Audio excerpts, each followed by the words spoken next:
The Armageddon Godslayer mod build guide for Baldur's Gate 3. So as always, level by level with all the items, as well as it in combat, and we start, of course, with the Godslayer modded class. This gives us an insight proficiency as well as tempered body. Your body's power emanates from the beatings you have taken in the name of your cause. The scars show the abuse of the divine, and your body is proof your own power overcame it. Your body is your greatest defiance in the face of gods. While not wearing armor, you add your constitution modifier and your strength modifier to your armor class. For your ability points, we're going to have something into this, so 16 strength, 14 dex, 16 constitution, 8 intelligence, 10 wisdom and 10 charisma. My advice would be, this build works best in the late game with the items I'm using because they respec you. For example, we're using the Hellfire gloves and we're using the Amulet of Constitution. Both of these boost your stats to 23. So once you get these items, you want to respec this and just, boost your dexterity, your intelligence, wisdom, charisma, knock your constitution and strength all the way down. The other way to do this would be to bump your strength all the way low and just use strength elixirs from the start of the game. For your proficiencies, take whatever you feel like you're going to need. Level 2 brings us adding scars. The trait of the one who kills gods is tenacity, an unwillingness to die. Starting second level, you become able to reduce the damage you take by breaking fate itself, so the event was changed. When you take damage, you reduce it by half your level. Level 3 brings us to Inured. Your body is unbending to the cries of pain and submission rolling within you, which the gods wish to elect. Starting third level, you may add your constitution modifier to the amount of damage reduction as per your adding scars feature. Also, you become proficient in skill survival. If you are already proficient, you become expertise. And of course, the Armageddon survivor as the subclass.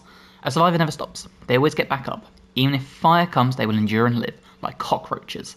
The gods can try everything in their disposal to kill you, and you can take them all. Really tanky subclass.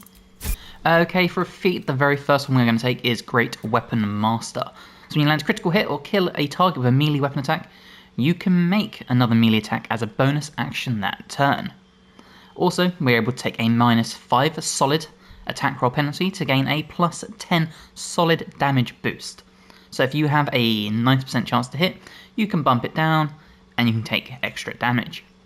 Okay, level 5 brings us an extra attack as well as rebuke. Starting at 5th level, you reject defeat with all your being, unwilling to rest until your thirst for vengeance or anger has been quenched. If you reach 0 hit points, you regain 1 hit point instead of becoming downed. Godslayer level 6 brings us magic resistance, so we have advantage on saving throws against spells and other magical effects.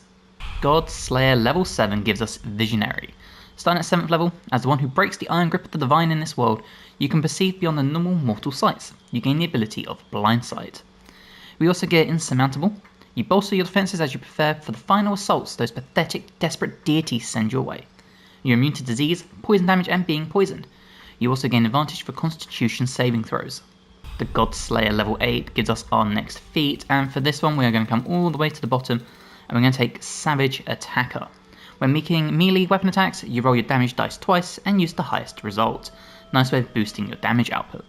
Godslayer level 9 brings us to Survivor. So starting at 9th level, Godslayers can return even from the brink of death due to their pure, overpowering will. You gain advantage in death saving throws. So as you see, this is a very tanky build. Godslayer level 10, again we're tanking ourselves up with Comeback. The elements cannot claim you to death.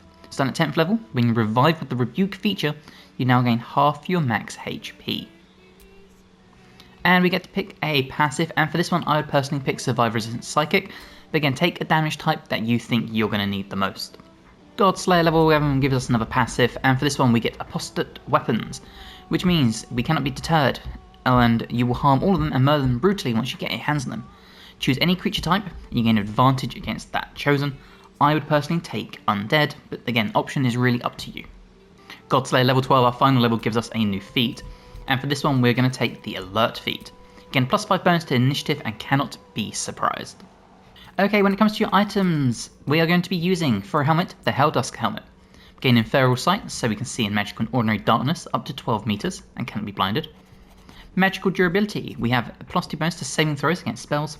We cannot be critically hit, as I pressed the wrong button, and we gain Immobilizing Gaze as a class action. For a cloak, I really like the Cindermuff cloak, because we are going to be a melee based class. Having enemies receive burning for attacking us within 2 meters is just great. Disintegrating Nightwalkers, this allows us to Misty Step to get around the battlefield quicker, and we cannot be enwebbed, entangled, ensnared, or slip on ice or grease. For armour, the Helldusk armour, we are considered proficient with this while wearing it, so it doesn't matter if you have proficiencies or not. When you succeed a saving throw, the caster receives burning for 3 turns, again ties very nicely into our cloak. We have the resistance to fire damage and cannot be burned, and we take 3 less damage from all sources, again tanking us up, as well as gaining the ability to cast Fly. For gloves, we're going to use the Gauntlets of Hill Giant Strength. Sets the wearer strength to 23, hence why I said you should come back in here with the Withers and respec once you have this.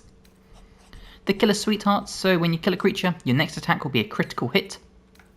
The Ring of Regeneration, again to tank us up even more. At the beginning of your turn, the ring activates and heals you. The Amulet of Greater Health sets our Constitution to 23 and gives us advantage on Constitution saving throws. And for a weapon, I would recommend either the Sword of Chaos, or if you want to mix it up a little bit, the Halberd of Vigilance. This is 10 to 22 damage, slashing and force, getting a +1 bonus to initiative and advantage on perception ability checks. And when you make an attack roll as a reaction, you make it with advantage. If you wanted to pair this very nicely with something like Sentinel instead of Alert, you could. Okay, so that was the build guide. Let's go jump into combat and test this out. Okay, as you can see, we're in the combat, so we are going to do this solo. No healing spells, nothing like that. We're going to go through this fight, and I'm going to show you how tanky it is and all sorts. So, let's get this going. And now You'll see there's multiple enemies. And we've healed up, even though we don't need to. But, let's continue our fight with a massive 35 critical hit. And we get to do a Great Weapon Master bonus action, meaning we get to finish this enemy off, and on our next turn we can use our Killer Sweetheart Ring to guarantee a critical hit. Now again, this is a very tanky build. It doesn't have the biggest damage output compared to the previous Godslayer build I did. That one did insane damage, but this is just a hardcore tank build for this game. What we will try and do, hopefully, is let our health get as low as possible, see if we can activate our ability, but with our ring and stuff, we might not be able to. But we will see what happens. Hopefully the enemies will start swarming us and doing some big damage. Especially the Barbarian. They have the biggest chance of hurting us, I would assume. Oh, they just won't attack. Okay, we'll show off our critical hit. So, as I said, we have the Killer Sweetheart guaranteed crit, which means we can do that. And of course, with our attacks, we can then come in there with that. And because we did a crit, we get the opportunity to do another one. Now, unfortunately, we did miss, but that's okay. And hopefully now we'll actually start taking some damage. But our AC is really good that we might not. It could be a small issue. Let's discover this. Hopefully one of the rogues will hit us, and we can get some big sneak attack damage on ourselves. If not, we might have to skip some turns to see what happens. Because we have 172 hit points, which is a lot already. For some reason they're just not attacking me. Okay. Well, that's generally the gist of this build, is you just swing as hard as you can. Again, we do have a bow option, we can do cleaves and stuff, we can fly around, but the general gist is we just smack as hard as we can, dealing damage, but we're basically there to protect the back line. So if you have a rogue with a bow, you have a ranger who uses a bow, perhaps a couple of spellcasters, whatever, this is the kind of build that you send to pull all the aggro you can in the middle and hope for the best. Unfortunately, again, they're still just missing, so we won't be able to show off the ability for us to like pop back to life. But it's a really nice way of also like maintaining and saving your healing spells with like your clerics and stuff, or being able to use them on other people that might need them if you find yourself in a situation. You can just hold the line like we are here, and you can just keep swinging and attacking as much as you can. Coupled with the ability to fly and Misty Step, you can really just dart around the battlefield. You see, we just cannot be hit so far. It is a bit wild. They are not doing anything to us.